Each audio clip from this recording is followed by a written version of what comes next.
Everyone, and welcome to the show.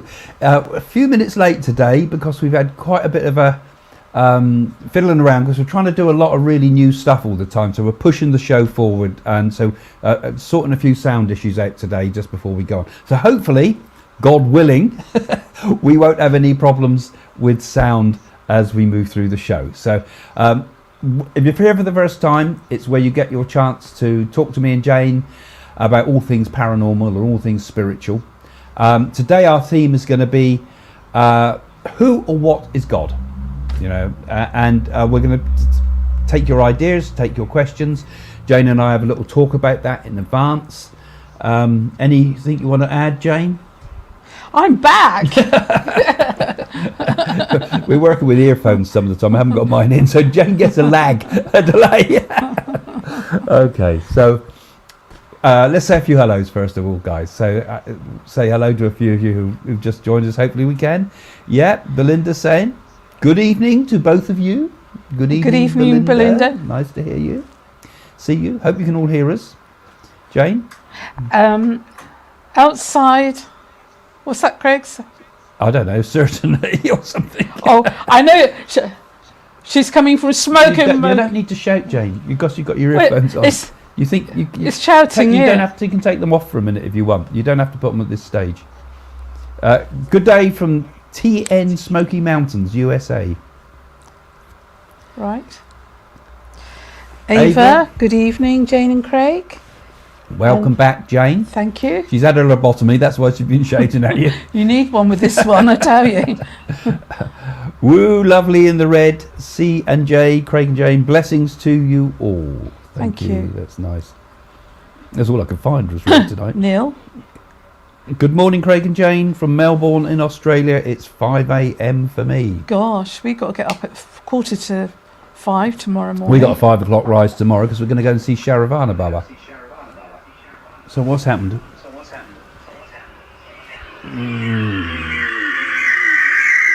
You've got your phone up full. All right, that should be all right.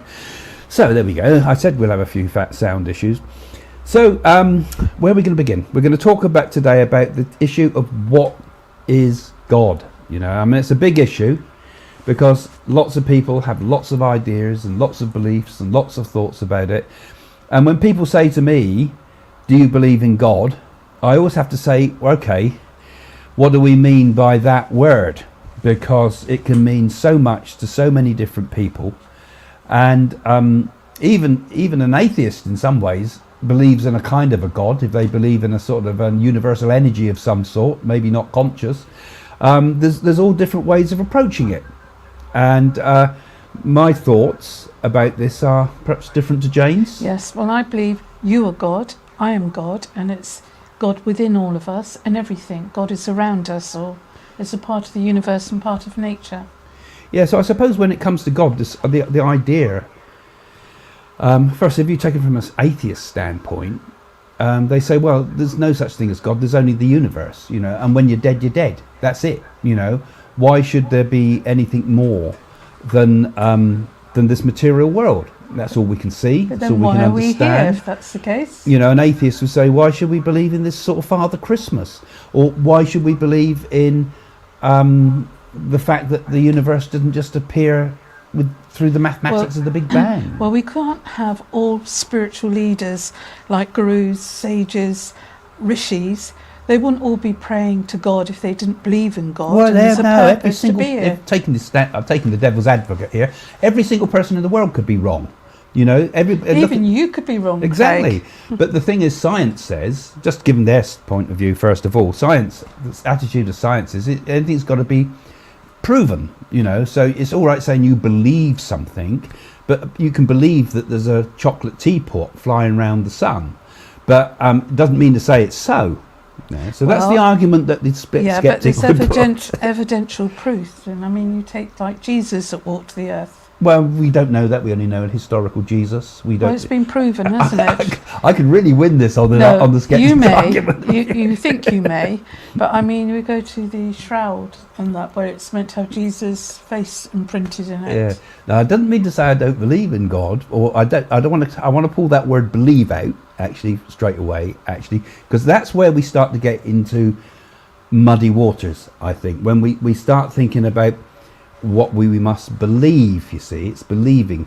So we need experience of these things. So we can't get it through science, because science is there to study the material world.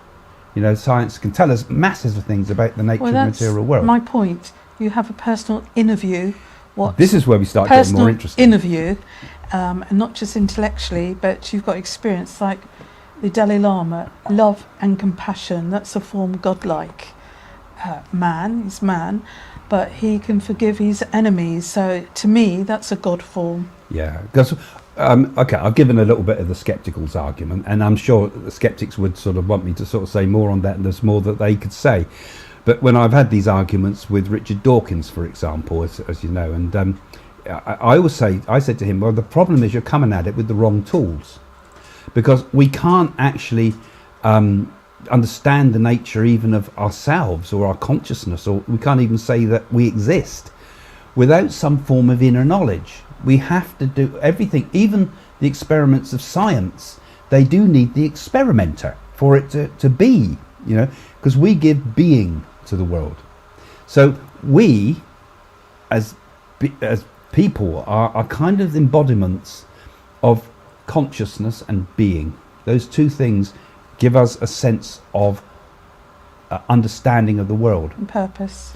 and I think the idea of what we call God is to I feel the problem with a lot of it is people objectify God. God is out there, like some Father Christmas sort of God that looks down on us and we can pray to and ask to be given things, right? So it's like another conscious being. It's like they call it anthropomorphized. It's like a man or woman who can be the great custodian to help us in our times of need, because people get desperate and they have a need to believe in something, a need to know there's something more. So this is when it all starts to be filled up with belief and things like that.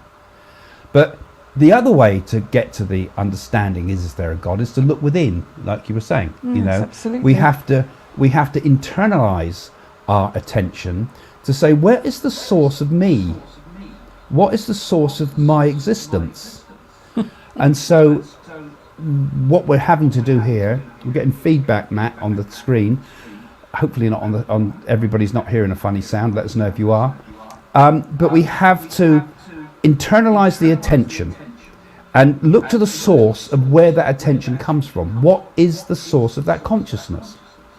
And by inner observation, we start to sort of go beyond our normal thoughts. We go beyond the perceptions of the world. We go beyond even the sense of I. And suddenly you get to a point of the pure consciousness, the pure existence, the pure state of being. And when a person gets to that state, you realize that this actual state of being is not only the source of me, it's the source of the whole of existence. Everything radiates from that point. And people who get to that point, which all of us can do if we learn to deeply, deeply meditate, we get to that point of what they call in the East samadhi. And that's when we realize what they call God consciousness. So when people talk about God, I see it as being the source of consciousness, the source not of the consciousness stimulated just by my brain, that source of consciousness that is in the spirit, when you get to it, you realize it's an infinity. It's an infinite thing. And it's not just some sort of cold thing, like word consciousness is like just a word, but it also embraces everything. It embraces the whole of existence. It embraces this sense of truth, this sense of love, this sense of infinite being, and what they call bliss as well, the infinite bliss. This is what I call God. And then the next question is this just an impersonal thing? Is this just like an infinite light and infinite energy, the enlightenment like the Buddha called it? Or does it also have form? Can it also manifest as being? Can God, in other words, be personal? Or does God have to be impersonal? Or is God both? So a lot of people like to think about a personal God, don't they? This is where we start thinking about a man in the sky. You go to the extremes of that. Or the other side, we can say, oh, it's just an infinite state of being, right? What do you think, Jay? I think God is if we're talking about, you was talking about the cosmos and consciousness, it's a higher thing that man cannot get his head around, because intellectually man isn't developed as much as he thinks. Sorry, Craig, but it's a high energy, and God is everywhere. People will recognise different things, they recognise miracles and things, but it's a feeling we have within. And I think if you have good values, you're a good person, and it's like, and you attuned into nature, it goes beyond the consciousness and it goes further than the astral planes and much higher. Yeah, it can't be understood with the brain. The mind cannot understand it. They say the heart can perhaps understand it, but even that's not enough. I think it can only be understood by being it. It can only be understood by realization as opposed to knowledge. Yeah. This is the only way it can be grasped. It can only be grasped in the depths and depths of the very center of one's being. And then when one finds it, you realize that everything is manifest of God. Mm. Even the most horrible things, even evil is a manifestation of God. The Abraxas. All is God. The whole thing is just the Matrix in a way, which was a horror movie in a way, but the Matrix is also the same idea, that it's all manifest as something else. It's all a projection of something else. But don't you find, Craig, life is an illusion? Well, this is where I'm coming to. This is where the idea, they talk about Maya, or the illusion, or samsara. This idea that the existence is an illusion. That's what it means, because the external existence is just a projection of that God that we are. But then God can also be personalized in many ways. It can manifest perhaps as an avatar in a person, a person that has attained super realization, or was realized before they even come to this world, is a manifestation so much of God that even that person becomes like godlike form. Because people worship Jesus, for example, and I think initially you'd say, well, that's wrong because that's a man, you know, who's connected with it, and with perhaps the Godhead or a God realization. But it can manifest as a person. A person can become God itself as an outpouring of the Godhead through a human being, which sounds odd, as the gods and goddesses are, perhaps higher beings that have manifest. So God can become many as well as being the one. The problems again occur here when you say only my way is the right way. You know, only Christianity, it's the only way. No, only Islam, that's the only way. Only Buddhism, it's the only way. The Buddhism doesn't strictly believe in a God in the same way other religions do. Or only Hinduism, that's the only way with the manifest gods.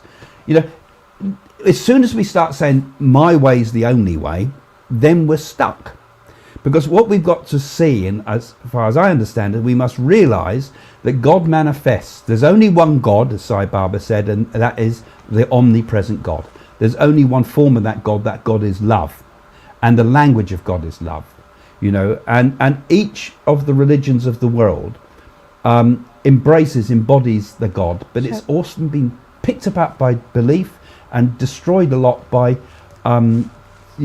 cultural things. We forget that it's the same thing manifesting in many, many places and many, many people and many, many forms. Right, sorry, Jane, you go on. Am I allowed? You're allowed, yes, but I need to finish that. Okay. So what does your God mean to you? Because the God, I would say, there's only one God, the God of love. Serve all, love all. It doesn't matter what religion you are, as long as you're a good human being, you have love and compassion and kindness. And that gathers good karma. So I'd be very interested what patrons and people think. Yeah, so we'll start taking some of your ideas, some of your thoughts, some of your questions and some of your comments. Are you an atheist? Would you want to challenge what we're saying here? Or do you think there's only one route? Do you think only Christianity is the right way and all the other religions are wrong? Do you think are you a Buddhist? Buddhists would have a completely different view of God. They don't talk about a God at all within Buddhism. There's no such thing as gods and goddesses even in Buddhism. Even the Buddha is considered, a statue of the Buddha is considered not even something you could pray to in pure Buddhism.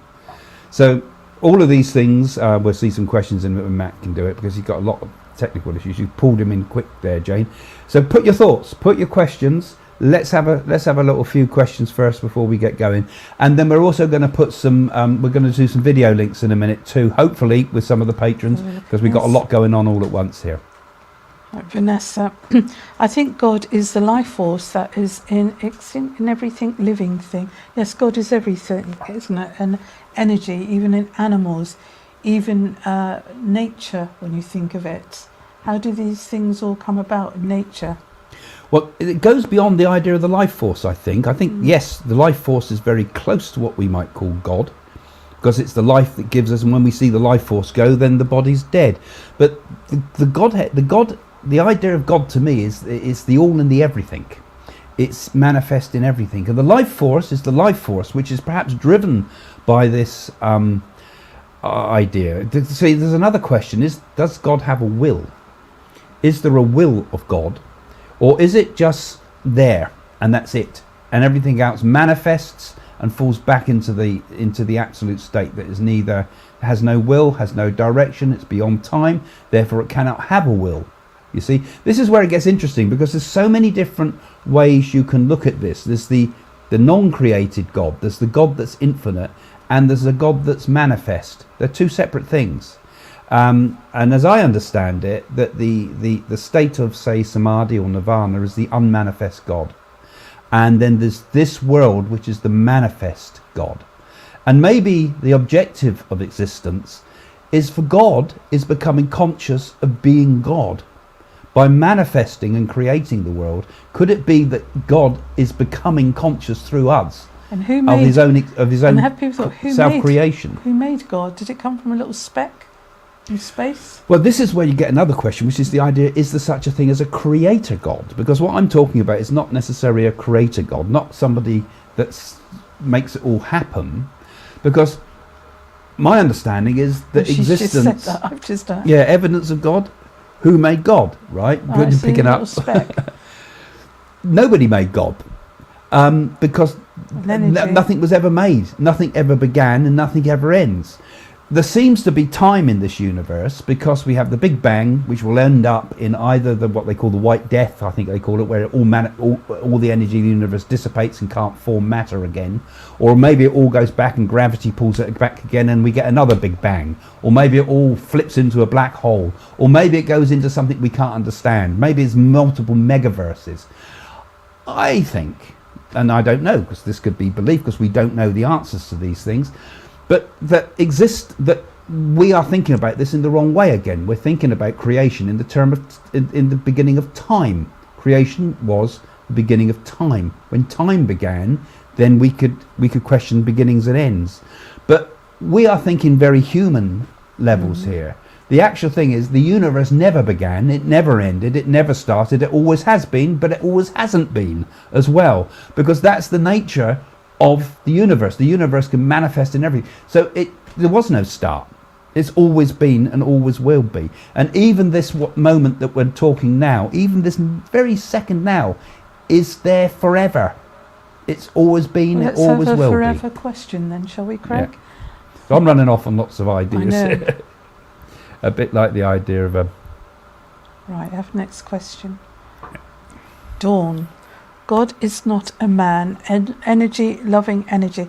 Yes, I've always thought there's things that we can't comprehend that goes past the universe and different worlds as well, and that how people might think, where's the spirit world and that? Is it heaven and things? And I think it goes beyond man can actually get their head around. Yeah. That's what I believe. And even then, to Dawn, to say... it's right and wrong, I'd say, that question, that answer there, because that's really saying, okay, it's not a man, it's a spirit, really, isn't it? It's like saying it's a spirit.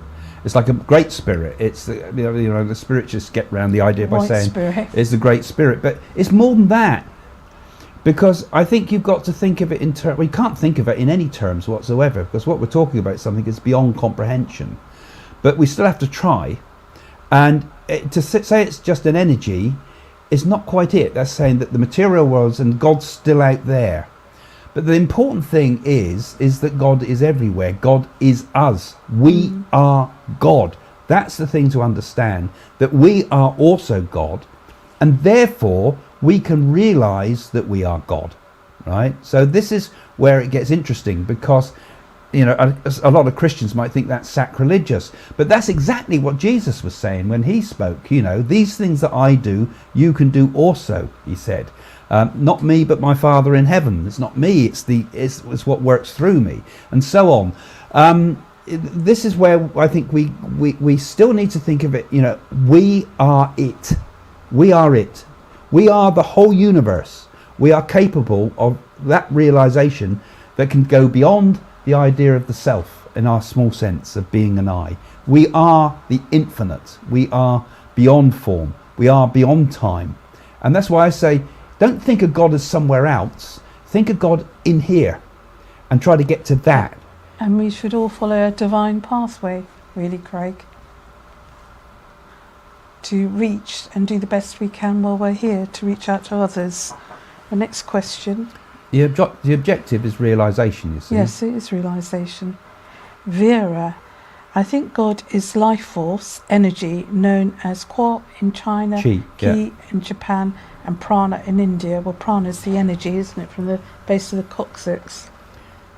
I would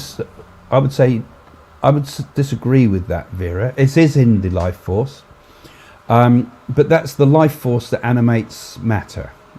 So we have prana, we have chi or ki or ka in Egyptians even. This is the life force that animates the body, and when that life force dies, when that body dies, the life force continues. This is our chi, and we can draw from it, from the infinite chi, because prana exists in two forms. It's in the manifest form in our bodies, but it's also the prana we can draw from the universe itself. It's everywhere. But at the same time, that is true, that's a divine force. True, that is the spirit in many respects, we could call it. That is what makes the etheric body and everything else. But it's still a manifestation. I believe, I should drop that word, I understand it to be. I don't like the word believe, because that's when we get in trouble. That God is everywhere. God is everything. It goes beyond anything we can comprehend, even chi, even the idea of an energy, even the idea of a self or an I or a personality. I think that's the way we've got to think about it. We've got to consider it that way. And this is what happens, I think, when you start to look within. You start to observe and say, I'm not that, I'm not that, I'm not that, I'm not that, I'm not only that, I'm not only that, what am I, what am I? And this is where the self-inquiry can take us to an understanding of what goes beyond the small world, what goes beyond the self, and what is not just beyond it, but is it as well. There's many paradoxes when we talk about these things, but there are many paradoxes also even in the material understanding of the world, and physics and maths and things like that. So it is ultimately paradoxical. It's manifest, it's not manifest. God is personal, God is impersonal. God is me, God is not me. God is out there, God is in here. That's how I think about it. That's how I think about it. And I think it can blow the brain away when you start trying to overthink it too. I thought it said Swami. In conversation with God, it says that God could not experience his perfection except in the presence imperfection. Duty was needed. Duality. Is why God created the limited universe. Yeah, that's right. That's nicely summarised. Actually, I've not read Conversations with God, but I know where you're coming with that question or that suggestion, because there's two. This is what I was saying about this: the manifest universe, and there's the unmanifest. The manifest existence and Godhead, the unmanifest. When we talk about the Brahma, that's the unmanifest. When we talk about the creation itself, nature even, existence, that is the manifest. And neither could exist without the other. It's like, if it was just purely unmanifest Brahma, could it be self-conscious? And I'm not talking about self in the small sense. Could consciousness even be? Could even being exist without it? You think about, what is being? What is it to be? What do we mean by being? It's, I am in relation to something else when I'm in this world, but there's also something else that goes beyond that, which is the pure being that is beyond time. So one cannot exist without the other. This is why I say it's a bit like God becoming conscious of being God. That's what this is all about. That and it's manifest in all the millions of forms, all the millions of people and experiences, right through all the human, all the animal kingdom, all the many other consciousnesses must exist throughout this endless universe. It's all an unfolding of that state of beautiful state of being. It's the unfolding of being. It's manifestation of being and being and being, like some great fractal that the more you look at it, the deeper it gets and the more complicated it gets. And yet it's just a simple thing behind it. Absolutely fascinating stuff. And I think that's a lovely point to stop, because we've also got a little, if we can do it on our technical side, Jane and I have been out and about again. Now, it's not a God video this time, but I hopefully if I can get, I've got to do it on this computer because we've only got myself and Matt on the technical stuff today, so I've got a little laptop by the side of me. Another little ghost hunt. So coming down from all this high philosophy, let's have a little bit of fun and see if we can get this going. Now, hopefully it will work. It should work now. I just think I need to double click there.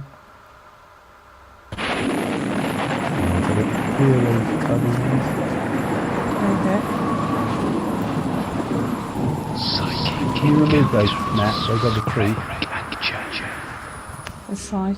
Well, we've arrived here in Mottisfont. This is one of the most haunted places in Hampshire, they say. It's 800 years old. You should be able to take the others. It's an old priory, and it goes right back to the times of, well, the ancient Druids had an old well here, I believe. There's an old well font. It was held by monks for a long, long time. It was rebuilt by Henry VIII. And throughout its history, it's had some very weird, spooky things going on. There's been chanting monks heard here. There's been a ghostly pale horse supposed to run across the grounds.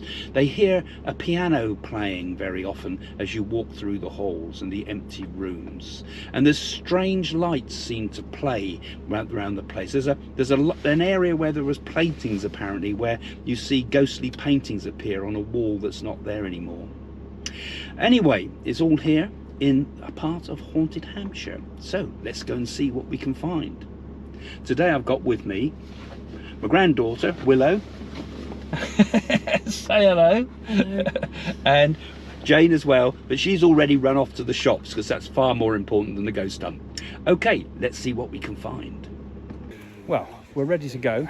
Already the GoPro has died on us, so we've got a few oddities here happening already. So let's go and have a look at what the Southern Evening Echo calls the most haunted place in Hampshire. We're going ghost hunting, if one could call that. So, are you ready? Yeah, let's go. Okay, let's go.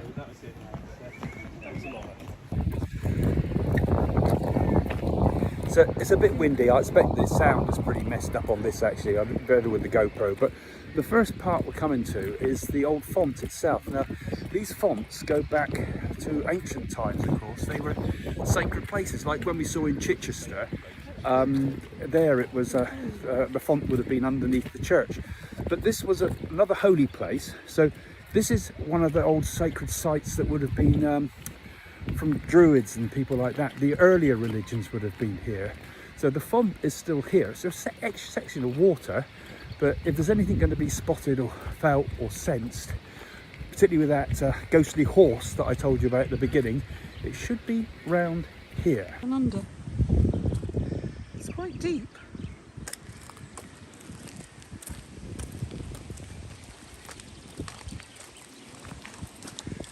This is the sacred spot. This would have been. This would have been the old sacred spot. People congregated there in the 18th century. Sorry, what does it say? It said that people congregated here in the 18th century. 18th century. Yeah. But this goes back further, because this would have been a spring under here, I think. So that's always sacred spots, springs.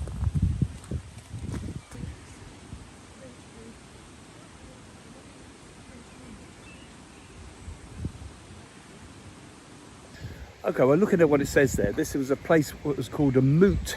Moots, you find the word moot in a lot of old towns, such as Southampton. There's various moots where King Canute met, for example, where the kings and things of old used to meet.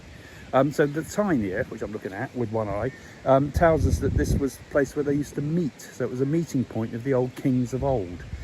So again, a sacred point usually, because it was usually had religious connotations. Not all moots did, but certainly the fonts did and the springs did. They were always considered sacred. And next we're heading over to the crypt bit, which is not strictly crypt. It's a the cellar type area where there's supposed to be the most haunted spot here.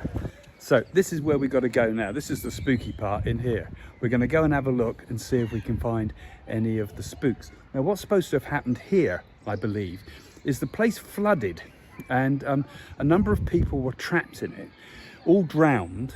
And what apparently there's supposed to be the marks on the ceiling where they tried to get out and scrape the ceiling to get out. So we're going in now to the crypt. Well, it's not crypts really, but the cellars. Let's see if we can find anything in the haunted spot.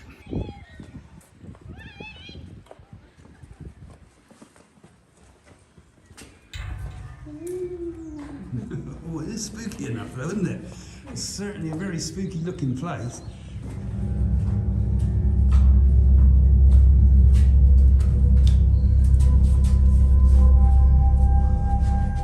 What we got here then? Bit haunting, isn't it? Harvest vegetables. Candles.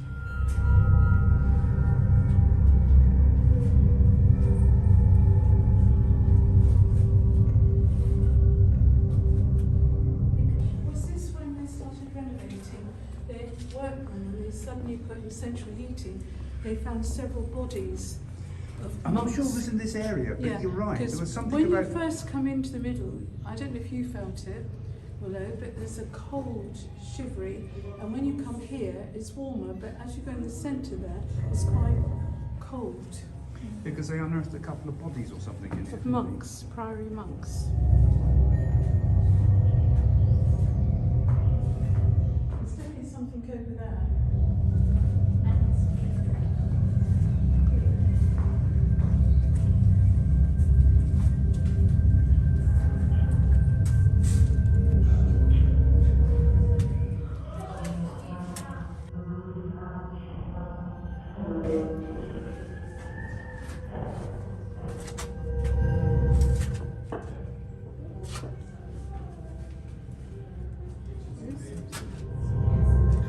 However, this is also where the stories say that the haunting took place. This is the area where the people died.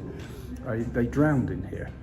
So as we look around, what happened is those doors behind me that I've just come through there was such a big flood of water, it blocked the door. The door slammed shut as the door opened a different way in the past.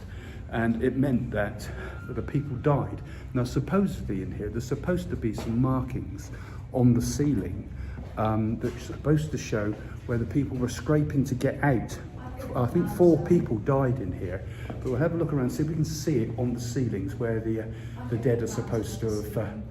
Sorry? I think I found some. You think you found some? Let's have a look. Is it this? Oh, yeah. They didn't...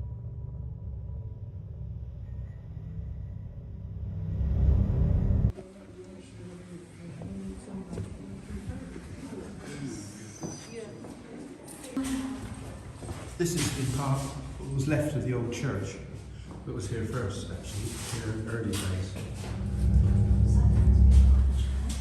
Must have looked like that.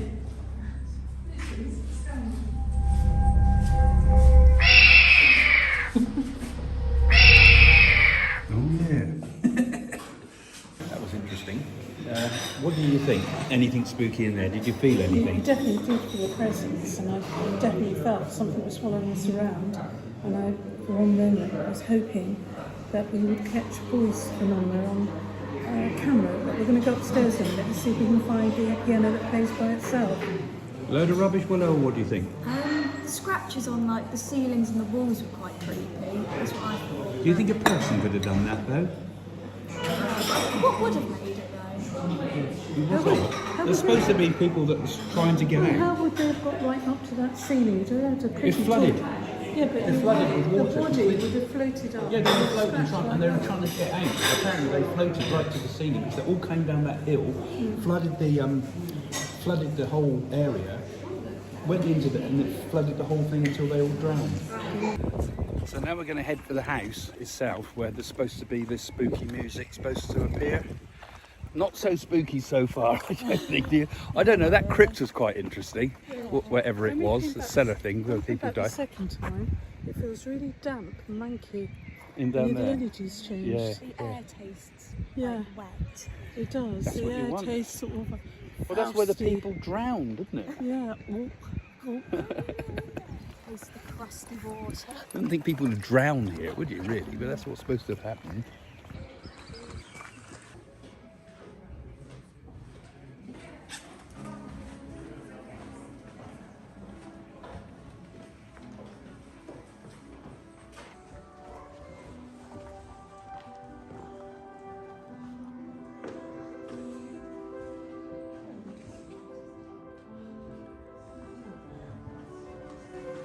Oh, there is a piano.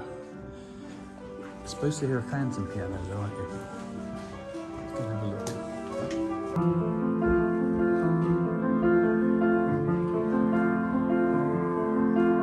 So, okay, well, thanks for joining us again on this little out and about. See you next time. This was Mottisfont in Hampshire, that the local paper said was the most haunted place in Hampshire. So, don't say much for Hampshire. Yeah, not really. Unless there's something on there we've missed. Is there lights or something you've seen? I think it's better Let us know in the comments. It's better at night time than Yeah. daytime. There's too many people walking around, Yeah. isn't there? Fun though. It's Worth a look. great. Yeah. Okay. Yep. Well, there you go. So you'll get funny sound in your ears for this year. Yeah, so we got earphones in. Some of the people that come on like a Zoom-like setup we have now. Some of the patrons can come on in a moment. I hope you like that type of thing. You notice the GoPro died on me, which was a bit of a weird start, wasn't it? Really, Jane? We just had all set up, all planned to go, and my battery went like that, and so it was a bit odd. So if you like those little bits, let me know in the comments. We'd like quite a little 5 or 10 minute piece in the minute, just as a little intermission for you. So back to the topic, if you like. We've got a few patrons that might be able to come in and have a chat, if some of you. Those patrons, don't forget to give us a wave when you want us be put on screen. Or otherwise we'll just grab you and put you on screen, and you'll suddenly be asking you questions and say, what do you think? So we've been talking about God. What do we think? Pat. Agility bits. Hello, Craig and Jane. Hi. Yeah, God. I would like to know how people actually experience God. Because I do go to church. I go to a Celtic service once a month. And the man who takes the service, he is ordained, he's taken his holy orders. And I've never ever asked him how he actually experiences God. I know when I'm, actually in the service, at one point he asked for healing for people in the parish, and that's when I feel that there's some higher power very close, almost like somebody listening. It's hard to describe. You can just sort of feel it. And also when I go into old churches, I can feel that same sort of feeling.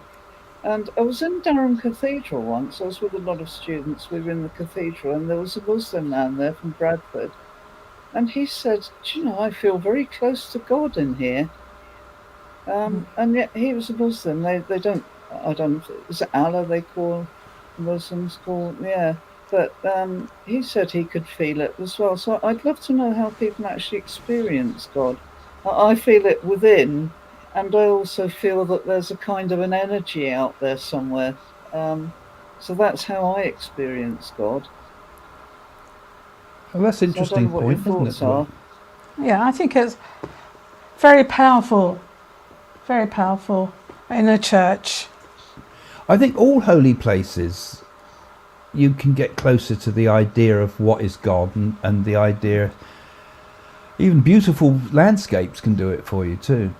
But I think one of the nice things about that Muslim man you said there is the fact that he recognised the same energy in a different religion's place. Just as, I've been to like the Dome of the Rock, for example, And Yeah. I found that a very, very powerfully spiritual place. Yeah. And yet Yeah. that was where Abraham was supposed to have sacrificed his son. It's a holy mosque now, but it used to also be the Temple Rock, and it's been the place where the Knight Templars went and things like. So, but definitely something very special about it. Yeah, Same I as think all Stonehenge and religions. things. Yeah, I do think all religions. I think we are all worshipping, if you like, the same thing. We're all experiencing the same thing. I don't think there's a different God for each religion. I think it's all the same God. If there is a Yeah, God, because you could be making a big mistake, couldn't you? You could be worshipping the wrong God and opening the doors to a hell of some sort. God. whoops, that's the wrong one. Close that door quick. Yeah, well, I've wasted all my time. You know, I should have been worshipping, you know, Ra. Yeah, that's right. Yeah. But like you say, Pat, it's people's experience that's interesting, isn't it? Because yes, we all kind of get it in a different way. And I always think I think it's an inner experience. Places have an energy which we could say are spiritual, which are signposts perhaps to the Godhead, but the Godhead itself is not out there, it's in here, and it brings us to that thing. And the things are qualities that I think take us to it. Definitely love, truth, yes, I think kindness and honesty, all those sort of things that we know is good are kind of part of that radiance that we can find within ourselves. And maybe even one of the ways in could be to focus on our conscience, because that's like the force of God that works through us, I think. yes. And then at first we see God as something out there, but eventually we realise that the God is in here. And the God out there and the God in here are one and the same. I think when you meditate, you understand that a little bit more, don't you? And I meditate every day. Yeah, and I think, and also prayer is a form of meditation. Yes, and Absolutely. other people's Good, way. yeah. But the only thing I worry about prayer is it's constantly externalizing the God. So I think a prayer should be about within. I don't think we should go to an external God as beggars, asking for this and that. I think we just have to know that it's because we are God. It's our divine right to be happy, to be awake, to be conscious. It's what all of us are going to have, because we are, I suppose, not only the children of God, we are God itself. Yeah, because in the church service, you feel as if you're praying to something external and not internal. That's right. So it's something I must ask the vicar, actually. Yeah. How he You see, this is where I think a experiences mantra works. God. A mantra is a prayer in a way, but it's an internalization of it, because it's also based on the very rhythms of the inner self and the prana, like someone was talking about before, and the sound of the prana and things. And yes, it takes us in to the journey. But then we can also, in a way, find it outside, can't we? Because that's the starting point. To think there's something else to this. But we can go round and round in circles, I think, until we realise that the kingdom of heaven lies within you, someone said. Yes. Oh, yes. Yes, it very much does. Yeah. I can't understand how Christians and and Muslims and the rest can't see the common denominator in all of this. I find it unbelievable that everybody's searching for the same thing, and we all call it by different names. And when you analyse it all, it's all exactly the same. It's all the same, yes. Yeah. But the man who takes our services, he doesn't believe in the creation. He says those scriptures were written so many thousands of years ago that he just doesn't believe in the creation. Yeah, and shouldn't religions evolve? Because it seems like you read in the Bible, it says anybody that writes any more after this is a sinner, sort of thing. I can't remember the words, but it kind of underlines it. You can't add to this. You know, this is it. This is scripture. That's it. There's no more. So along comes science, and along comes evolution theory, and along comes the understanding of quantum and the Big Bang, and we suddenly think, creation don't really fit into this, does it? Well, no, it doesn't. No. I mean, although in science, they did say, that the world was opaque, and then it all cleared, and then there was light. And I thought, hang on, I've read this somewhere. Oh, Genesis. So, Yeah. the evolution sort of ties in with Genesis, but I'm not sure I believe in creation of the. I tend to go towards the evolutionary I think the world side of things and the Big Bang. I think the world is, in some ways, we see a lot of intolerance in the world, where people have gone into sort of fanatical forms of their religions, whether that be extremist Christianity or extremist Islam. We see it in a lot, or extremist Judaism going on perhaps in Israel at the moment. But there's also a lot of tolerance in a lot of people I've spoken to from all faiths. I mean, I've had evangelistic Christians I've spoken to are beginning to think differently about these things. I've spoken to all religions, all religious people. There's a number that are beginning to think, just a minute, we've got to start thinking about all of us. That maybe there's many paths up the mountains, not just my way. Well, the world's in a terror state, and we find God in our way. You're shouting because of the sound of the Am I thing. shouting? Yeah. Oh gosh, that's a first. Right. It's the way to get you to turn your volume up a bit. Okay. So Frank's saying, well, some years ago, through a medium, I was talking to a family member in the spirit world, and she told me that she did not know if God existed, and that was in the spirit world. I like that one. Well, perhaps she might be in a different state of consciousness. Yeah, you see, I think this is one of the things I said to Richard Dawkins that time when we were, if you look at the stuff's all on the internet there, you can have a look at it on my channel there somewhere.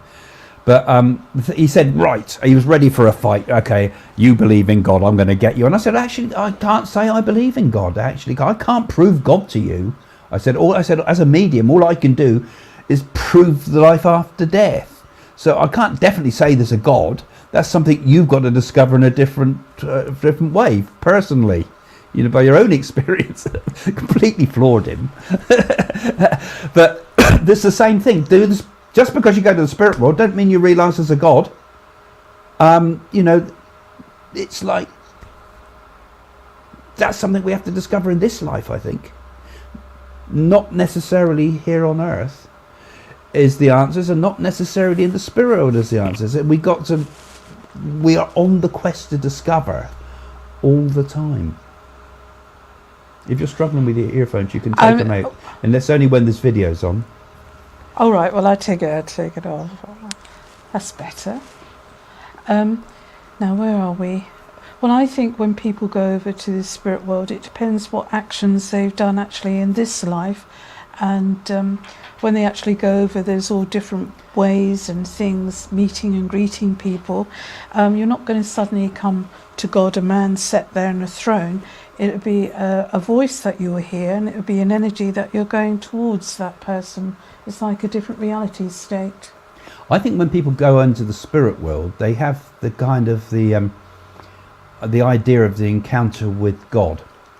As often, I wrote about it in What to Do When You're Dead, my book, and often that encounter can be very much in keeping what their belief system is. So a Christian might see Jesus, a Hindu might see Krishna or whatever, or Shiva or whatever, because they're manifestations of the Godhead. But ultimately the Godhead is infinite, without form. It's infinite bliss, it's infinite form, but it can also be personal. This is what I'm saying, it can manifest and be unmanifest. Though they say people when they die, they see a bright light and they hear a most marvellous voice that they're drawn to, and they look over their shoulders and they don't want to come back to the earth, and some people have to come back, and they just feel they're going to, like nirvana, I suppose, bliss. Yeah, I think the understanding of whatever God is, and it's one of the worst words there is, because it has so many meanings. It's the one word that has so many multiple meanings. But I think the understanding of what God is different to different people. Someone asked about experience, well, about the experience, Pat said about the experience of God. And I think everybody's experience is different, depending upon, I think, your level of understanding.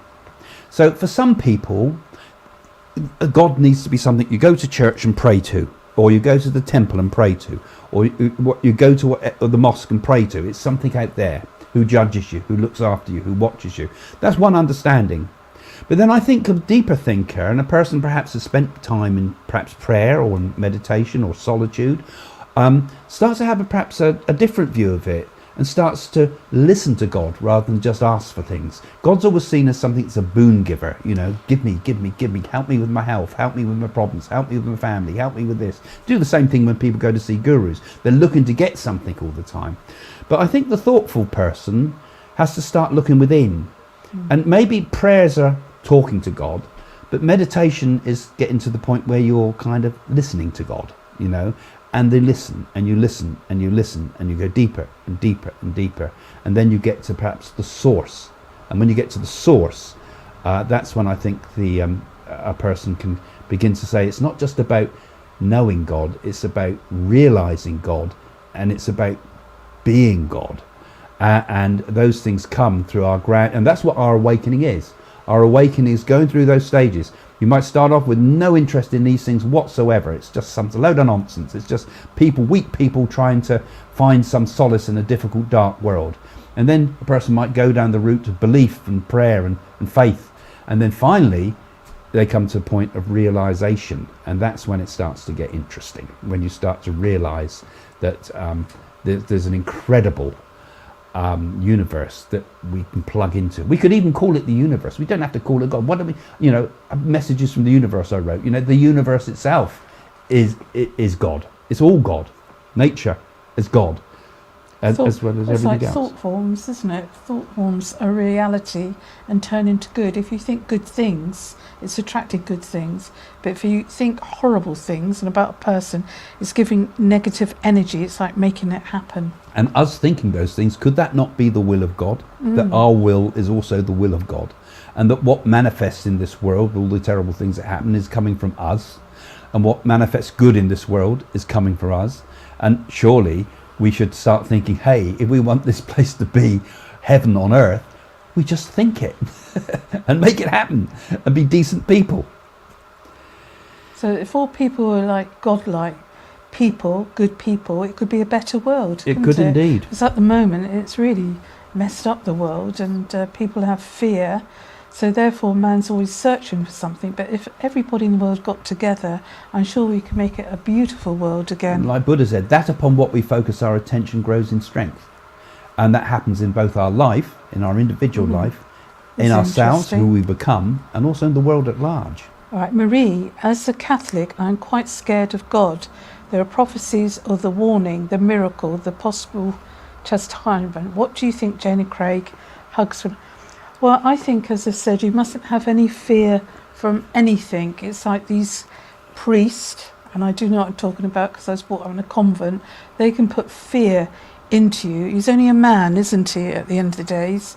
So really, you can change your life yourself by being a good, positive person. But if people have experienced terrible things in their life, you don't need to go and have a priest washing your sins away and that. Because I remember when we went to Rome, Craig and I, and we went to the Vatican, there was all shops selling all crosses and everything, and I thought, gosh, this is good for business, isn't it, Craig? Yeah, and Catholicism in particular does tend to play on the fear aspect. I remember there was this whole, we went and saw the incredible mural of hell was all over the wall, and right next to it was the confession box. Yeah. All right, yeah. So it plays on fear, and I say two quite important things. I think fear nothing, have no fear. Why should we have fear? The universe is there to. God certainly shouldn't fear God. God is to take away fear. Have no fear, and also don't imitate. Don't imitate people and start following other belief systems and doing what other people tell you should do. Be your own person. Be your own truth. Be your own path to God. You know, we can draw from all these religious things and can learn a tremendous amount from the others that have gone before us. But ultimately, we have to do it. Only I can realise Godhead. Only you can realise your own Godhead, because it has to come through our direct personal experience. Yeah. Nobody can do it for you, and nobody can stop you with The Catholic fear. Church should really think about compassion and love, not about evil all the time and seeing evil spirits and things. That part I don't like, because there's some of the priests in the Catholic Church, they've got a lot to answer for. And we knock the Catholic Church a lot nowadays because of all the bad things that have gone on, and yet it was the original church in many ways, that and the Orthodox Church as well. But I mean, really, The Greeks, Craig, yeah, were the the Greek real Orthodox religion. Church, I'm saying. But there was the Eastern Western Rome, Western and Eastern Rome, as it were, Roman Empire. But really, what you want to be getting to is trying to strip away some of the corruption that's been in so many religions. Catholicism, as far as I see, is one of the greatest propaganda organisations that has ever been on earth. You know, they're great at propaganda, and they kind of you know, I think of Jesus the carpenter, the simple man, being compared to these ferocious being that comes from the sky with the apocalypse and all the rest of it. I mean, we got to start looking to behind it. What is the message, you know? And I think we also, with the religious sort of Christian side, got to take Jesus down off the cross sometimes, because that's all the suffering part. But really, the real teachings, such as what we hear on the Sermon on the Mount, for example, are very simple, very down to earth, very applicable to everyday life. You know, and I think what you want to be getting to is the essence of the teachings, not all the people that came after and started saying this and that, you know. And in fact, even the John that wrote the Revelations, for example, I think he was actually someone going through a mental breakdown personally for a lot of what's said in there. You know, so get back to the original teachings, and I think the same thing with all the religions. Get back to the original teachings. Look at the original teachings of Islam. It's very simple. It doesn't. It's not all about hatred. It's all about love. And same with Christianity. It's all about love. Same about Buddhism. It's all about compassion. Same thing. Love. And same thing with Prem in Hinduism. Love is this love. And if once we start to see that love is simple, love is easy, love is the quickest route to divine understanding, love is the quickest route to God, love with a capital L, easy, simple, and it's simplicity. God is simplicity itself. There's nothing complicated about it. It's so simple, it's impossible to comprehend. Simple. Doesn't have to be complicated. I think we're nearly coming to an end now. I think we are. We've got some exciting news, because next week we're going to have a fabulous film director. Is it next week? Yes. Or the week after? The 14th of March. Yeah, no, after Easter it is. Yeah, 14th of Yeah. March. And he'll be talking about his film he made about Tibet. Yes, we've got a big Tibetan theme coming up. Really interesting. We were just out to a film premiere. We were introduced to Deepak Chopra, who was there, and had a nice, long and interesting conversation with him, who was also involved in the production of this movie about Tibet. Don't Forget Tibet, it's called. It's going to be out on the big screen soon. But we're going to get a few previews on this channel, and we're going to have the director on with us chatting here in the studio, and it should be proved to be very interesting. So keep following the channel if you're new. Click that follow button.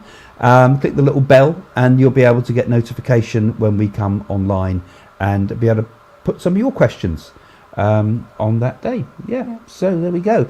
So we're going to say goodbye now, folks.